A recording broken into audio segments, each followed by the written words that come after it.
Good morning to all. तो class 10 खत्म हो चुका है। अब हम लोग स्टार्ट करने जा रहे हैं क्लास 11 मैथमेटिक्स का पहला वीडियो जो कि सेट पे है। ठीक है, जैसे ही बच्चे क्लास 10th का एग्जाम दे के निकलते हैं, 11th क्लास में एडमिशन लेते हैं, तो उन्हें सबसे पहले मैथमेटिक्स में, साइंस में क्या मिलेगा? आपको सेट मिलेगा। पहला चैप्टर मैथमेटिक्स का कौन सा होता है? सेट।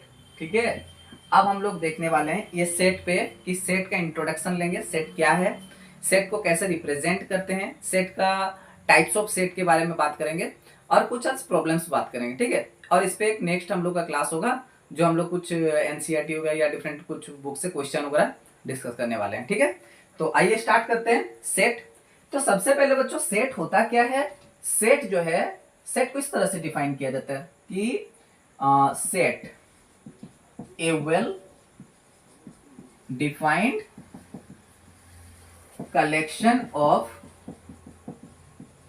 collections of objects या elements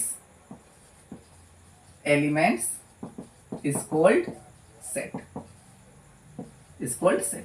तो सेट है क्या बच्चों? सेट जो है एक वेल डिफाइंड कलेक्शन है। कैसा collection? Well defined collection means बहुत सारे चीजों को आपने कलेक्ट कर लिया। ठीक है, जैसे कि बहुत सारे चीजों को कलेक्ट कर लिया। सपोज मंथ्स ऑफ ईयर, हमने ईयर का जो मंथ है उसको कलेक्ट किया, जनवरी, फरवरी, मार्च, अप्रैल, मई, जून, जुलाई, अगस्त, सितंबर अप टू दिसंबर। तो ये क्या है? ये जो मंथ्स है आपका जनवरी फरवरी, ये कलेक्शन है। तो कलेक्शन कैसा होना चाहिए? वेल डिफाइंड होना चाहिए। अब ये वेल डिफाइंड क्या होता है? वेल डिफाइंड होता है बच्चों जो कि जिसको आप सही तरह से डिफाइन कर सकें, जो सबके लिए इक्वल हो। अब अगर हम बोलते हैं कि आपको मंथ्स ऑफ ईयर मतलब जनवरी फरवरी, तो आपके लिए भी मंथ्स ऑफ ईयर जनवरी फरवरी होता है, मेरे लिए भी होता है। डेज ऑफ ए वीक, ठीक है, days of a week Sunday Monday. तो ये सब जो संडे मंडे ट्यूसडे वेडनेसडे, ये सब क्या है? ये जो 7 डेज होते हैं वो दुनिया में कहीं भी चले जाइए, अगर आप डेज ऑफ ए वीक पूछेगा तो आपको संडे मंडे ही सब जगह बताया जाएगा। तो ये वेल डिफाइंड हो गया बच्चों। ठीक है, अगर हम बोलते हैं कि set of prime number, set of prime number बोल दिया जाए तो कौन कौन सा आ जाएगा? 2 3 5। ठीक है, तो ये जो सेट ऑफ प्राइम नंबर है वो प्राइम नंबर सबके लिए इक्वल होता है। आपके लिए भी प्राइम नंबर जो है, मेरे लिए भी वो है, दुनिया के सबके लिए प्राइम नंबर वही है। तो इस तरह से बच्चों वेल डिफाइंड वो उस चीज को हम लोग बोलेंगे ऐसा कलेक्शन जो सबके लिए बराबर हो, जिसको सबके सामने डिफाइंड किया जा सके। तो a well defined collection of elements is called set. ठीक है, जैसे एग्जांपल हम लेते हैं कि पहला होता है सेट ऑफ वावल का ले लेते हैं। Set of vowels, set of vowels में क्या क्या आता है बच्चों? तो सेट ऑफ वावल्स में आता है ए, ई, आई, ओ, यू। अभी हम ये नहीं बता रहे हैं कि किस तरह से इसको रिप्रेजेंट कर सकते हैं, कर्ली ब्रैकेट के अंदर कैसे लिखा जाता है, सिर्फ आप ये समझिए कि सेट क्या है। सेट क्या है? Set of vowels. Set of vowels A, E, I, O, U. ये अगर हम बोलते हैं कि सेट ऑफ वावल्स, तो आप भी बताइएगा ए, ई, आई, ओ, यू। हम भी बोलेंगे सेट ऑफ वावल्स क्या क्या होता है? ए, ई, आई, ओ, यू होता है। और किसी को भी आप पूछिएगा तो ये 5 वावल्स होते हैं। जैसे months of a year, months of a year, months of year क्या क्या होता है? तो बोलना सर जनवरी, फेब्रुवरी, जैसे मार्च, अप्रैल, मई, जून, जुलाई, अगस्त, सितंबर, अक्टूबर, नवंबर, दिसंबर। ये हो गया आपका सेट, ये एक सेट है। ठीक है, जैसे days of a week,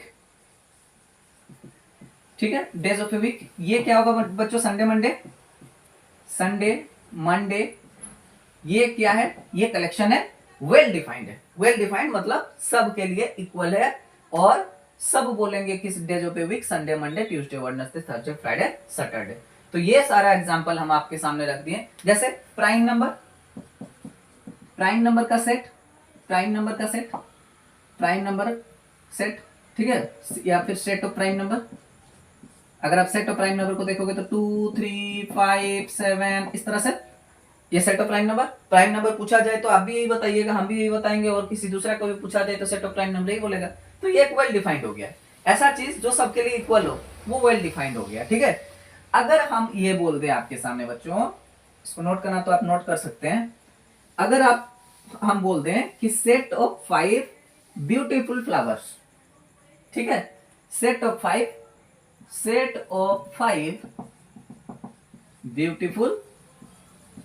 beautiful flowers, ये बच्चों क्या होगा? सेट ऑफ 5 ब्यूटीफुल फ्लावर्स, ये आपका एक अनडिफाइंड है। अब आपके लिए कुछ ब्यूटीफुल फ्लावर में आता है, सपोज रोज आपके लिए ब्यूटीफुल फ्लावर हो सकता है, मेरे लिए नहीं है, या कि तीसरा पर्सन के लिए नहीं है। तो ऐसा चीज जो सबके लिए इक्वल ना हो। सेट ऑफ ब्यूटीफुल फ्लावर में बहुत सारा, कोई एक राम को पूछिएगा कुछ बता देगा, श्याम कुछ बोलेगा, गीता कुछ बोल देगी, सीता कुछ बोल देगी, ठीक है। अलग अलग बच्चे अलग अलग आंसर देंगे अपना अपना ब्यूटीफुल फ्लावर्स का। तो ये क्या है, ये आपका एग्जाम्पल नहीं हो सकता सेट का, ठीक है। जैसे दूसरा एग्जाम्पल लेते हैं, set of five famous cricket players. ये बच्चों आपका सेट नहीं हो सकता। आपके लिए कोई फेमस क्रिकेट प्लेयर है, मेरे लिए कुछ है, तीसरा पर्सन के लिए कुछ है फेमस क्रिकेट प्लेयर्स। तो इस तरह से हम लोग सेट को पढ़ेंगे कि सेट में कौन सा एलिमेंट आते हैं। Set is a collection of well defined objects, ठीक है। Set is a collection of well defined object. Clear है? आप नोट कर सकते हैं, साथ में नोट करते चलिए, पेन कॉपी रखे रहिए, इसको नोट करते चलें। आगे बढ़ेंगे हम लोग। सेट का कंप्लीट हुआ। अब देखिए सेट में हम लोग बताएंगे कि किस तरह से सेट को फॉर्म करते हैं, ठीक है। तो सेट को डिस्क्राइब करने का मेथड क्या है? Method to describe a set. Set को डिस्क्राइब करने का कौन कौन सा मेथड होता है? सबसे पहला जो मेथड है बच्चों, that is called roster method. Roster form, और दूसरा होता है set builder form. Set builder. अब हम आपको बताते हैं कि सेट को आप कैसे रिप्रेजेंट कीजिएगा। तो सेट को रिप्रेजेंट करने का दो तरीका है।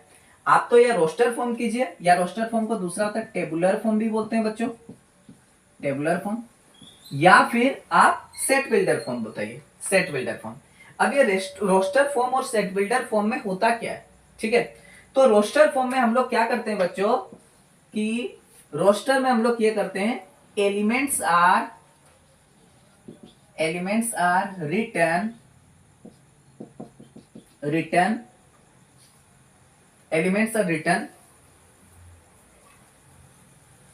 Separate, elements are return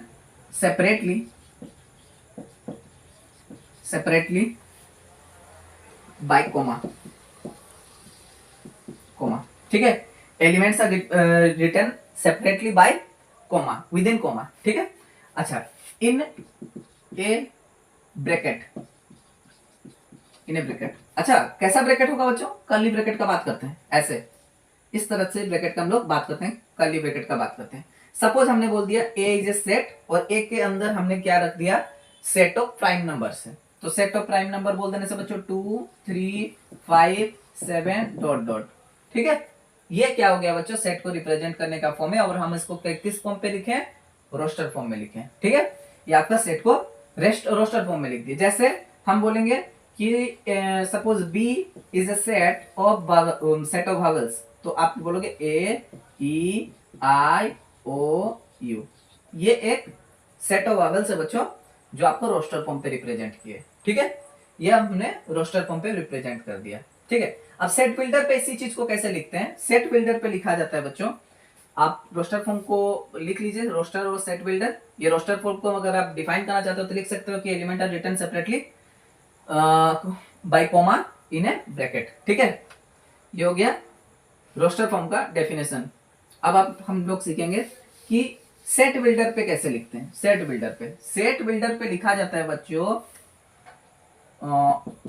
in this method we use property which satisfy by elements of set।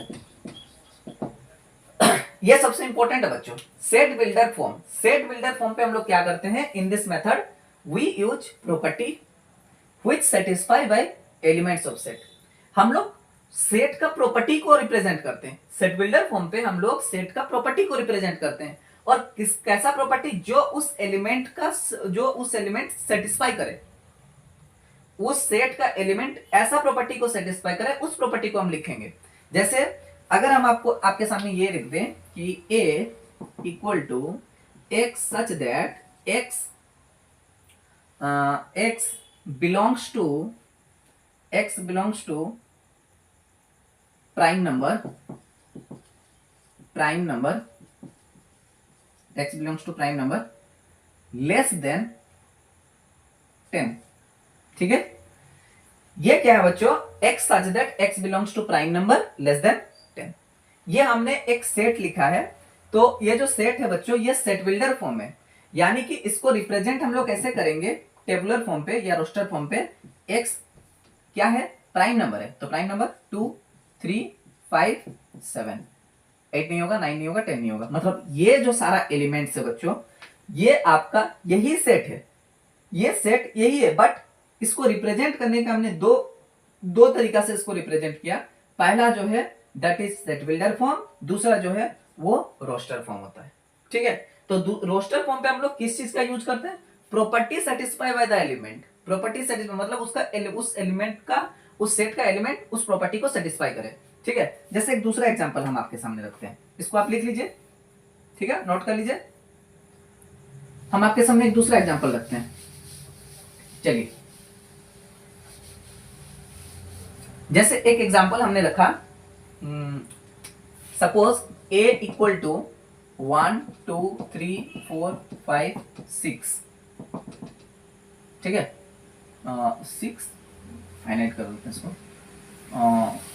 7 8 9 10 11। ठीक है, ये कौन सा फॉर्म है बच्चों, ये रोस्टर फॉर्म है या टेबुलर फॉर्म है। एक सेट है जो 1 2 3 4 5 6 7 8 9 10 11 तक है। ठीक है, इसको हम सेट बिल्डर पे लिख रहे हैं। सेट बिल्डर पे कैसे लिखेंगे, a equal to x such that x belongs to natural number, x such that x belongs to natural number है, ये नेचुरल नंबर है, और ये जो x है that is less than equal to 11। अब इस चीज को ध्यान से समझिए, ये है रोस्टर फॉर्म, ये है आपका सेट बिल्डर फॉर्म। इस सेट बिल्डर फॉर्म पे हमने इस एलिमेंट का, ये रोस्टर फॉर्म में जो एलिमेंट्स है उसको सेटिस्फाई करवा दिए। x belongs to natural number, देखिए ये नेचुरल नंबर है, और ये क्या है, x is less than equal to 11। बच्चों लेस देन इक्वल टू है, तो इस इनइक्वालिटी को आप समझिएगा, ये इक्वल टू है इसलिए हमने 11th को यहाँ पे लिखे हैं। ठीक है, अगर मान लीजिए कि ये इसको हम लोग ऐसे कर दें, दैट इज इक्वल टू को हटा दिए तो हम लिख देंगे यहाँ पे लेस देन 12। x कैसा है, तो x जो है बिलोंग्स कर रहा है नेचुरल नंबर पे, और x जो है वो 12 से छोटा है। ठीक है, तो आप इस तरह से लिख सकते हो, अगर आप इक्वल टू का साइन लगा दोगे तो ये 11th को इंक्लूड कर लिया जाएगा। ठीक है, तो ये हो गया आपका रोस्टर फॉर्म, ये हो गया आपका सेट बिल्डर फॉर्म। तो आई थिंक आपको क्लियर हो गया होगा कि रोस्टर और सेट बिल्डर फॉर्म क्या होता है। रोस्टर फॉर्म पे एलिमेंट्स को लिखा जाता है कर्ली ब्रैकेट के अंदर कॉमा से, और सेट बिल्डर में हम लोग वो जो एलिमेंट्स हम लोग रोस्टर फॉर्म में लिख रहे हैं उसका प्रॉपर्टी को सेटिस्फाई करवाते हैं। जैसे ये प्रॉपर्टी हो गया x such that x belongs to n, x is less than 12। x है एलिमेंट्स है जो कि नेचुरल नंबर है, x लेस देन 12। जैसे एक दूसरा एग्जांपल उठाएं, ठीक है, जैसे मान लीजिए हम बोलेंगे a इक्वल टू या फिर b equal to set x such that x such that हमने बोला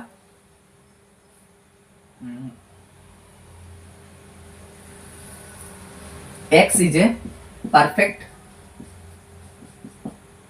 square, x less than 20। x such that x is a perfect square, x क्या है, परफेक्ट स्क्वायर है, और x जो है लेस देन 20 है। तो हम लोग इसको, ये सेट बिल्डर फॉर्म हो गया बच्चों, प्रॉपर्टी है। अब हम इसको रिप्रेजेंट करवाते हैं टेबुलर फॉर्म पे या रोस्टर फॉर्म पे आपका x सच दैट, अच्छा x तो लिखेंगे नहीं, अब क्या लिखेंगे, परफेक्ट स्क्वायर है। परफेक्ट स्क्वायर क्या क्या होता है, तो परफेक्ट स्क्वायर होता है सर बोलना 4 इज ए परफेक्ट स्क्वायर। ठीक है, ये परफेक्ट स्क्वायर है। जैसे 9, जैसे 16, अब ज्यादा नहीं हो सकता बच्चों, अगर हम 25 लिख देते हैं, यहाँ से लेस देन 20 बोला है। ठीक है, इसको मिटा देते हैं। तो ये जो रिप्रेजेंटेशन है बच्चों, ये x क्या है, x परफेक्ट स्क्वायर है, और x इज लेस देन 20 है, x का वैल्यू 20 से छोटा है, 4 है, 9 है, 16 है।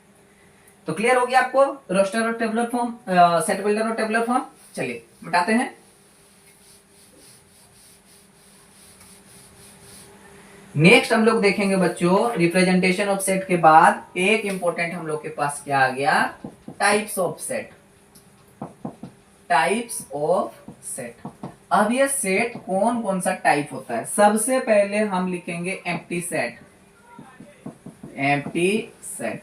इस सेट का दूसरा नाम है बच्चों नल सेट, वॉइड सेट भी बोला जाता है, ठीक है, नल सेट या वॉइड सेट या एम्प्टी सेट। एम्प्टी सेट को रिप्रेजेंट किससे करते हैं, एम्प्टी सेट को रिप्रेजेंट करते हैं बच्चों 5 से एम्प्टी सेट को आप रिप्रेजेंट कर सकते हो। सपोज मान लीजिए कि हमने आपके सामने एक एलिमेंट एक सेट रख दिया a equal to such that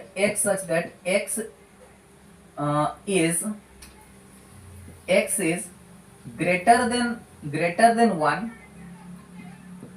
or less than 2 and x belongs to natural number. ठीक है, इसका अगर आप बनाने जाएंगे बच्चों टेबुलर फॉर्म पे, इसका एलिमेंट लिखने जाएंगे तो देखिए आप इसका एलिमेंट नहीं लिखने नहीं सकिएगा, क्योंकि x जो है वो 1 से बड़ा है और 2 से छोटा है, और कंडीशन ये दिया है कि x जो है आपका नेचुरल नंबर होना चाहिए। x कैसा होना चाहिए, नेचुरल नंबर। तो बोलोगे सर नेचुरल नंबर पे 1 से बड़ा और 2 से छोटा कोई तो नंबर है ही नहीं, 1 से बड़ा और 2 से छोटा कोई नंबर नेचुरल नंबर पे आ ही नहीं रहा है। तो हम लोग क्या कर देंगे, इसका एलिमेंट को 5 से डिनोट कर देंगे, मतलब कोई एलिमेंट नहीं रहता है। तो जहां पे बच्चों कोई एलिमेंट नहीं रहता, जैसे अगर हम इसको रिप्रेजेंट करना चाहते हो तो ऐसे लिखोगे, a set which contain no elements is called empty set। Represent किससे करते हैं, 5 से, ठीक है। तो ये हो गया आपका एम्प्टी सेट। x बिलोंग्स, जैसे हमने यहाँ पे एग्जांपल दे दिया, x is greater than 1 less than 2, तो यहाँ पे कोई एलिमेंट आपका सेट आ ही नहीं रहा है, ठीक है। तो ये आपका कोई सेट नहीं लेगा, ठीक है। ऐसे आपको रिप्रेजेंट करने का तरीका भी हम आपको बता दिए। हाँ, चलिए नेक्स्ट एक तरीका सीखते हैं हम लोग। नेक्स्ट जो टाइप्स है हमारे पास वो है सिंगलटन सेट, ठीक है। सिंगलटन सेट क्या होता है, सिंगलटन सेट किसको बोलते हैं, ठीक है। अच्छा, यहाँ पे देखोगे बच्चों, यहाँ पे जो हम 5 लिखे हैं वो रिप्रेजेंट किया जाता है 5 से, दैट इज इक्वल टू 5, मतलब यहाँ पे कोई एलिमेंट है ही नहीं, ठीक है। चलो अब हम लोग देखते हैं सिंगलटन सेट।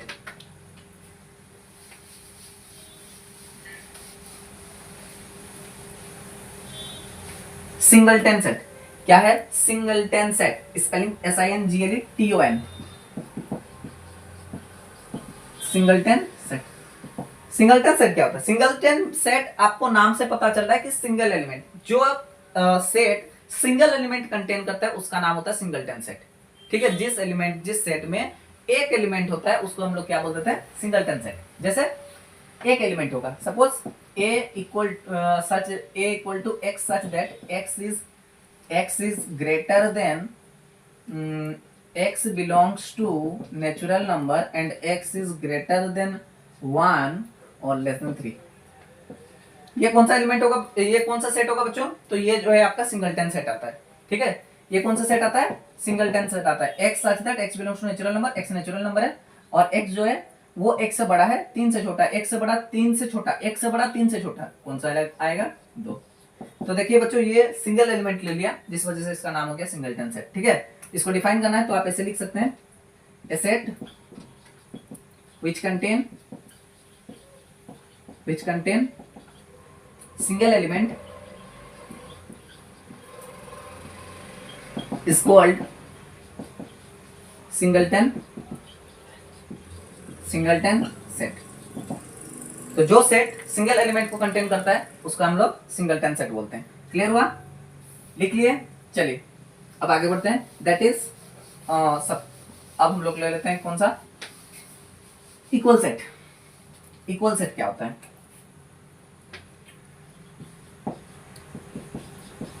इक्वल सेट्स, ठीक है। Two sets are said to be equal if they have equal elements।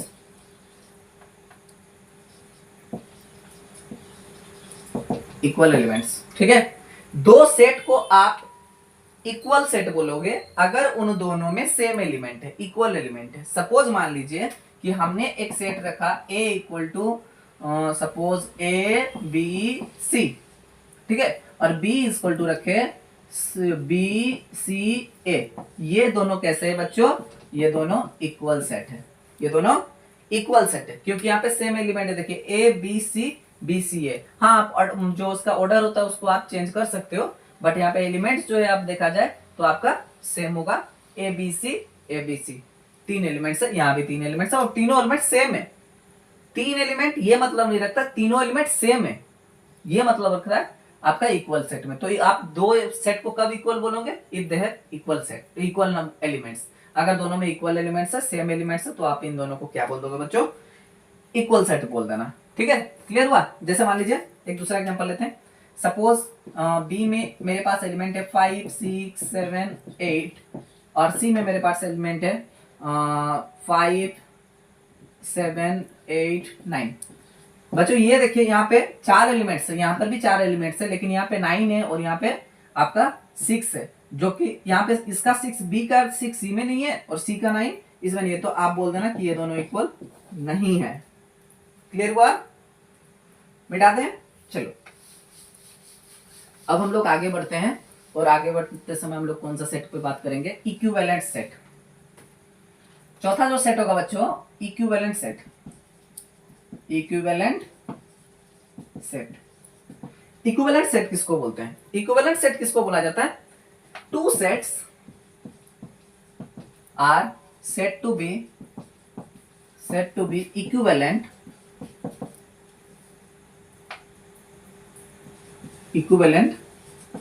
if they have equal number of elements, equal number of elements।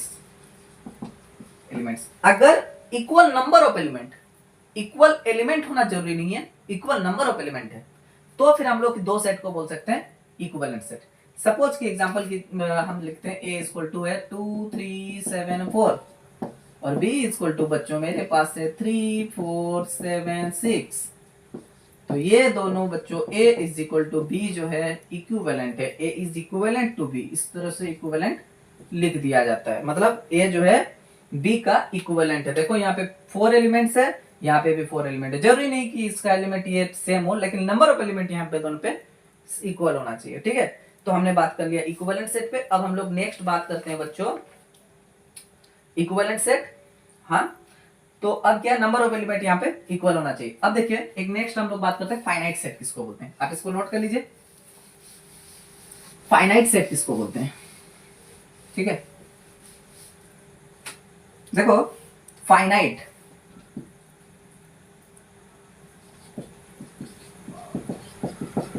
Set if number of elements are finite then set is said to be finite। अगर number of element finite हो बच्चों, finite किसको बोलते हैं? मतलब कि जो countable हो, ठीक है, जिसको आप काउंट कर सकते हो, जिसको आप लास्ट पॉइंट तक पहुंच सकते हो। इनफाइनाइट होता है वो होता है जिसको आप लास्ट पॉइंट तक नहीं पहुंच सकते हो। ठीक है, जैसे आपका बोलेंगे सेट ऑफ नेचुरल नंबर, तो ये एक इनफाइनाइट होता है। ठीक है, जैसे हम बोल देंगे set of a month, set of month of year, एक ईयर में जो मंथ होता है ये फाइनाइट सेट है बच्चों, क्योंकि यहाँ पे आपका 12 जनवरी फरवरी 12 तक आता है। सेट ऑफ डेज ये फाइनाइट होता है बच्चों। ठीक है, अगर हम बोल देंगे आपके सामने set of prime number, set of prime number infinite हो जाएगा। लेकिन अगर हम आपके सामने कंडीशन रखते हैं कि set of prime number less then 30, तो फिर ये आपका फाइनाइट सेट होगा। ठीक है, तो जिस सेट में नंबर ऑफ एलिमेंट फाइनाइट हो, जिस सेट में नंबर ऑफ एलिमेंट फाइनाइट हो उसको आप बोलोगे फाइनाइट सेट। जिस सेट में नंबर ऑफ एलिमेंट इनफाइनाइट हो उसको आप बोलते हैं infinite set. Suppose a is equal to, हम लिखते हैं a इज इक्वल टू कौन कौन सा 3 5 7 9 11 13। देखिए इसका लास्ट एलिमेंट आपको पता चल गया 13 है, तो ये आपका फाइनाइट सेट में आ गया। इनफाइनाइट किसको बोलते हैं, यहीं पे लिख देते हैं हम, which contain infinite number, infinite elements. Suppose हमने लिखा बच्चों 1 2 3 4 5 dot dot dot dot, that is an infinite set. ये बच्चों एक इनफाइनाइट सेट हो गया। यहाँ पे मुझे लास्ट एलिमेंट कहाँ तक किया जा रहा है वो पता नहीं चल रहा है, जिस वजह से हम इसको नाम देते हैं इनफाइनाइट। तो a set which contain infinite number of elements is said to be infinite set, and a set which contain finite number of elements that is called finite set. तो आई थिंक आपको finite और infinite clear हो गया होगा। ठीक है, finite वो होता है जिसका लास्ट एलिमेंट आपको पता चले, और इनफाइनाइट वो होता है बच्चों जिसका लास्ट एलिमेंट आपको पता नहीं चलता है। ठीक है,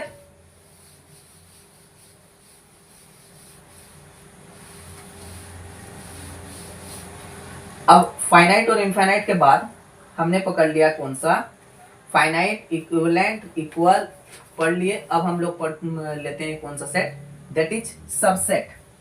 ठीक है, अब हम लोग देखते हैं बच्चों टाइप ऑफ सेट में सबसेट क्या होता है। ठीक है, तो सबसेट क्या है बच्चों, suppose a set A is said to be subset of B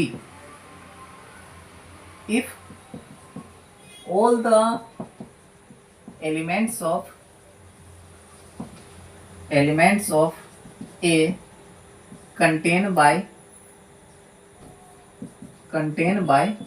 B। अगर A का सारा एलिमेंट को बच्चों B कंटेन करता है तो हम लोग बोलते हैं कि A is subset of B। ठीक है, तो हम लोग क्या लिखते हैं, A is subset of B। ठीक है, और इस कंडीशन पे बच्चों B जो होता है, B is super set of A। तो B को हम लोग बोल देते हैं सुपर सेट ऑफ A। ठीक है, अब प्रॉपर सबसेट क्या होता है, देखिए प्रॉपर सबसेट का कंडीशन है बच्चों कि A is not equal to B। ठीक है, अगर A और B इक्वल नहीं है लेकिन A का सारा एलिमेंट को B कंटेन कर रहा है तो उस कंडीशन पे आप बोलोगे A इज प्रॉपर, यहां पे लिखते हैं प्रॉपर सबसेट ऑफ B। ठीक है, प्रॉपर सबसेट ऑफ A। ठीक है, then A is proper subset of B। Condition clear है। अच्छा, अगर मान लीजिए कि A का कोई एक भी ऐसा एलिमेंट जो B में नहीं है, A का कोई एक भी ऐसा एलिमेंट जो B में नहीं है, तो उस कंडीशन में हम लोग लिखते हैं A is not a subset of B। Condition याद रखिए, अगर A में कोई ऐसा एलिमेंट है जो आपका B में नहीं है तो आप लिखिएगा A is not a subset of B। और इस कंडीशन पे अगर A B का सबसेट होगा तो फिर B को A का सुपरसेट माना जाता है। ठीक है, और प्रॉपर सबसेट कब होता है, अगर A number of element in A is not equal to number of element in B, तो इस कंडीशन पे आप बोलिएगा कि जो आपका इक्वल होना चाहिए, A आपका इक्वल होना नहीं चाहिए, मतलब A B का इक्वल नहीं होना चाहिए। और इक्वल सेट में हम लोग क्या देखे थे कि इक्वल सेट में ये देखे थे कि जो आपका एलिमेंट्स थे वो इक्वल थे। ठीक है, एक एलिमेंट का भले ही आपको हम लोग इसमें देखे, आगे देखिएगा हम इक्वल सेट में डिफाइन किया आपके सामने कि एलिमेंट भले ही आपका ऑर्डर चेंज हो, जैसे कि हमने इक्वल का क्या आपके सामने एग्जांपल रखे थे, A इज इक्वल टू 1 2 3 रखे थे और B इज इक्वल टू 3 2 1 रखे थे। तो ये कंडीशन होना चाहिए आपका इक्वल सेट का। इक्विवेलेंट सेट में ये देखा जाता है कि एलिमेंट चेंज हो जाता है, नंबर ऑफ एलिमेंट इक्वल होता है। ठीक है, तो आप देख लीजिएगा सबसेट का डेफिनेशन ये हुआ। सबसेट क्या है कि if A subset of B if all the element of A contain by B। A का सारा एलिमेंट अगर B कंटेन कर रहा है तो उस कंडीशन में आप बोलिएगा A जो है सबसेट है B का, और अगर A B का सबसेट होगा तो B को A का सुपरसेट बोलिएगा, B is superset of B। अगर नंबर ऑफ एलिमेंट पे नहीं जाएंगे, अगर मान लीजिए कि A is not equal to B है तो उस कंडीशन पे A को बोला जाता है proper set of B, proper subset of B। अब हम लोग लेते हैं पावर सेट क्या होता है। देखिए पावर सेट पावर सेट को डिफाइन कैसे करेंगे? पावर सेट जो होता है उसको डिफाइन करने का तरीका ये है बच्चों। n, सबसे पहले तो सुनिए, n of a equal to m है। सपोज मेरे पास एक सेट है a और उस a पे नंबर ऑफ एलिमेंट है m। मैंने आपको एक सेट लिख दिया यहाँ पे 1 2 3, ठीक है। यहाँ पे हमने क्या लिखा? a 1 2 3, सपोज कोई भी एलिमेंट्स है, ठीक है। अगर बच्चों यहाँ पे na पूछा जाए तो आप कितना बोलोगे? तो बोलना सर 3 है, नंबर ऑफ एलिमेंट 3 है, 1 2 3, नंबर ऑफ एलिमेंट 3 है। पावर को कैसे लिखा जाता है? पावर को लिखा जाता है n of p of a is equal to 2 to the power m। ये होता है बच्चों पावर सेट को डिफाइन करने का तरीका, 2 टू द पावर m। मतलब कितना, इसमें पहले देखिए कि a का कितना सबसेट बन सकता है, ठीक है। सबसेट ऑफ a का क्या क्या सबसेट बन सकता है? तो a का सबसेट बन सकता है पहला तो 5 is subset of every set, ठीक है। फिर होगा 1, नेक्स्ट होगा 2, नेक्स्ट होगा 3, नेक्स्ट होगा बच्चों 1 2, नेक्स्ट होगा बच्चों 1 3, और नेक्स्ट होगा खुद। सब a set is subset of itself 1 2 3। इस सेट में देखिए बच्चों कितना सबसेट बना, 1 2 3 4 5 6 7। कोई छूट रहा है? 1 2 1 2 1 2 3 4 5 6 7, 5 1 2 3, 1 2 1 3 और 1 2 3, ठीक है। इस कंडीशन पे आपको टोटल सबसेट आना चाहिए 2 का पावर 3 यानी कि 8 आना चाहिए। 1 2 3 4 5 6 7, 5 1 2 3 1 2 1 3, हाँ एक 2 3 बन रहा है बच्चों, एक 2 3 बन रहा है, हाँ। तो इस तरह से आप देखिए 8 सबसेट बन गया। तो आप यहां से कितना निकाल सकते हो? नंबर ऑफ पावर सेट कितना होगा? इज इक्वल टू होगा 2 to the power 3, 2 to the power 3 is 8, that is 1 2 3 4 5 6 7 8। Clear हुआ बच्चों? हाँ, ये हो गया आपका पावर सेट का पॉइंट। अब आप देखते हैं, अब हम लोग थोड़ा सा डिस्कस करते हैं किस चीज पे? यूनियन पे। यूनियन क्या होता है? Union of two set, union of two set. मान लीजिए आपके सामने एक सेट है जो है 1, suppose A B C D, और बी एक सेट है A B C D E F, ठीक है। तो बच्चों जब आप यूनियन लिखिएगा, यूनियन को इस तरह से आप डिनोट करोगे, ए यूनियन बी जब लिखिएगा तो एक ऐसा सेट बना दीजिएगा A B C D E F, जो दोनों सेट का एलिमेंट को कंटेन कर ले, that is called union of set, ठीक है। यूनियन ऑफ टू सेट इस तरह से डिफाइन करना, if A equal to A B C D and B equal to A B C D E F, then A union B equal to A B C D E F. मतलब इन दोनों का सारा element को contain करता है। Union of set two set क्या होता है? तो union of two set is the set which contain all the element of two sets. Union of two set is the set which contain all the elements of two sets. मतलब दो set का सारा element को अगर contain कर रहा है तो उसको यूनियन बोलिए। जैसे सपोज मान लीजिए कि x इज इक्वल टू हमने ले लिया 1 2 3 4 और y इज इक्वल टू हमने रखा 1 2 3, y इज इक्वल टू हम रखे 5 6 7 8। तो x यूनियन y कितना होगा बच्चों? x यूनियन y होगा बच्चों 1 2 3 4 5 6 7 देन 8। ये बना आपका x यूनियन y। क्लियर हुआ? यूनियन मतलब जो सबका एलिमेंट को कंटेन करके रखता है। अब हम लोग पढ़ते हैं बच्चों इंटरसेक्शन। इंटरसेक्शन क्या होता है? Intersection of two set. Intersection of two set क्या होता है? सपोज मान लीजिए कि a इक्वल टू है 1 2 3 4 और b इक्वल टू मेरे पास है 3 4 5 6, इस कंडीशन पे बच्चों जो इंटरसेक्शन लिखिएगा that is A intersection B, intersection को यूनियन का उल्टा साइन बताना, इंटरसेक्शन में आप लिखिएगा ऐसा एलिमेंट देखिए जो दोनों में दैट इज 3 4 इंटरसेक्शन, जो दोनों में कॉमन एलिमेंट है। इंटरसेक्शन क्या है? Intersection of two set is a set which contain common element of two sets, ठीक है, which contain common element of two set. Intersection of two set is a set which contain common element of two set, जो दोनों का common element को contain करे। Clear हुआ?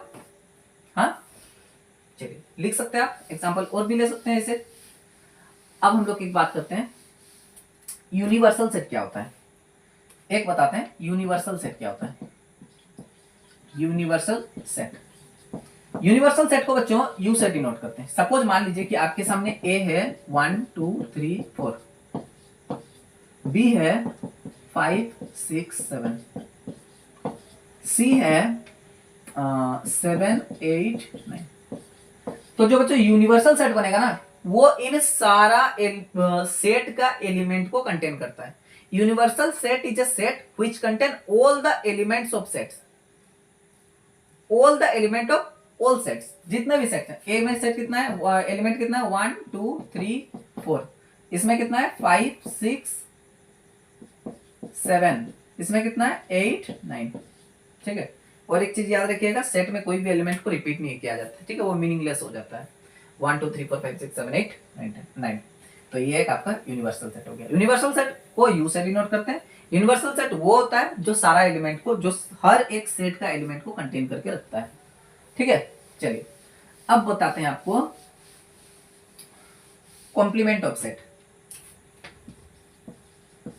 Complement of set बच्चों, ये कॉम्प्लीमेंट ऑफ सेट क्या होता है सुनो। कॉम्प्लीमेंट ऑफ सेट किसको बोलते हैं? सपोज मान लीजिए कि मेरे पास ए है एलिमेंट 1 2 3 4, ठीक है, और यूनिवर्सल सेट है एक यूनिवर्सल सेट। सपोज कीजिए कि रख दिए हमने 1 2 3 4 5 6 7 8, ठीक है। तो ए कॉम्प्लीमेंट क्या होगा बच्चों? ए कॉम्प्लीमेंट को ऐसे भी लिखा जाता है, ए कॉम्प्लीमेंट को इस तरह से भी लिखा जाता है, ठीक है, आप जैसे भी लिख सकते हैं ए कॉम्प्लीमेंट को। ए कॉम्प्लीमेंट को लिखा जाता है, ए सी लिख देना। तो ए का एलिमेंट को हटा दीजिए, अब जो एलिमेंट बचेगा दैट इज ए कॉम्प्लीमेंट। ए का एलिमेंट को हटा देना, जो एलिमेंट बचा दैट इज ए कॉम्प्लीमेंट, ठीक है। तो आई थिंक आज के क्लास में हम लोग यहीं तक डिस्कस करते हैं। नेक्स्ट जो हम लोग का क्लास होगा उसमें हम लोग यूनियन इंटरसेक्शन पे क्वेश्चन लेंगे और बी क्वेश्चन पे डिस्कस करेंगे, जैसे कि आपका सेट बिल्डर फॉर्म पे, रोस्टर फॉर्म पे किस तरह से क्वेश्चन को लिखा जाता है, किस तरह से सेट को सॉल्व करेंगे, ठीक है। आज के लिए इतना ही, थैंक यू।